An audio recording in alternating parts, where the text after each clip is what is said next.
Virtual currency is a medium of exchange that is electronically created and stored. Virtual currencies are non-physical in value and can be used in exchange for goods and services. They can be volatile and could lead to consumers losing money in the process. Most retailers and banks in South Africa do not accept virtual currencies as a payment method. Experts say only 10% of virtual currencies are used for trade and 90% is for speculative purposes.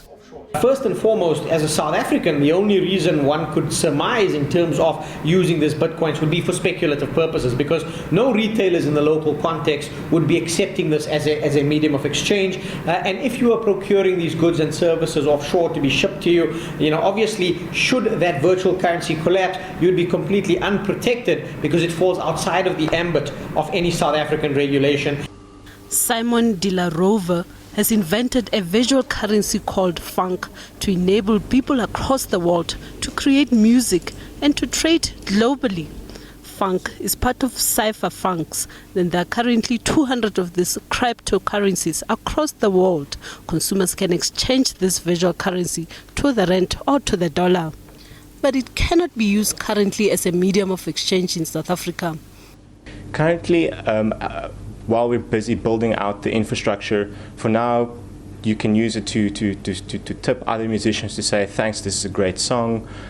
You can do that currently on various online sites such as Twitter and Reddit and so forth, or that's the plan at least.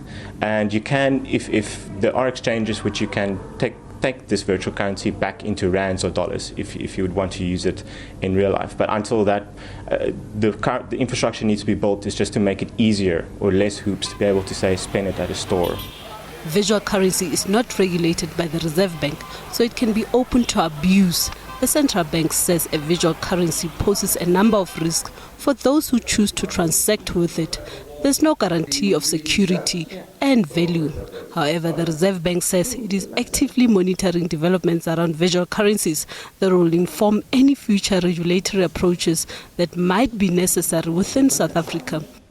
I think one has to understand the nature of cryptocurrencies. It's not something that can be regulated necessarily. So it offers an alternative to the fiat currencies that are the domain of reserve banks.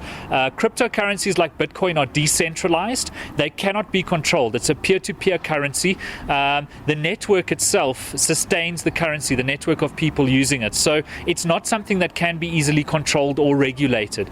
Virtual currency is actively used in developed countries such as the UK and the United States, but the world's second largest economy, China, has been very reluctant to adopt it, citing security and safety concerns. Analysts are skeptical as to whether a visual currency will someday be used as an alternative means of transacting and economic interaction in South Africa. Naledi Mulifi, SABC News, Johannesburg.